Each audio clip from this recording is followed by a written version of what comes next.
daga jing angnut baki pajba kajala kin ithu batep yakilut pisa thok batru bakin tep kinu ki pisa jot ki badangla ban pediang daga bang bat kinu ki bomla shu ban pediang nakaliang Reserve Bank of India haka hinyo tarik nailor kala pelong ko workshop basisngi lenter nongston hakaba officer bat staff neki office sarkar baper ki wan bane shimbenta ban sngap ki jing hikai no manager ka issue department jang Reserve Bank of India Guwahati Manish Gupta ubala batai bnya halor kimat pakongsan kibadon hakasla jong kapisa kasain jong RBI ulain balashon hakapisa shaphangadur jong Mahatma Gandhi bachapang ki rukam pathumai bala man itho yaki pisa thok ula batai ru halor ka jinglong jong kapisa thok pat kapisa shisha takabong bakapisa thok kamdan ne kata ka jait kon bajali bat bashisha ne don ye kita kidak kishin jong RBI Shushu la batairu alor ki kendon baki pajba kila banle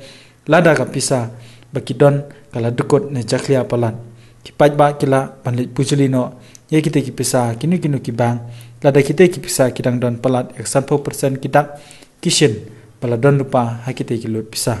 You tear across the note from one end to another end. That is a soil note. It is not a tone note. We don't consider one cut note as a tone note. It is a soil note. It has full value. So please be aware that one cut from any side, middle, side, mind it, one cut. It is only a soil note. It is not a mutilated note.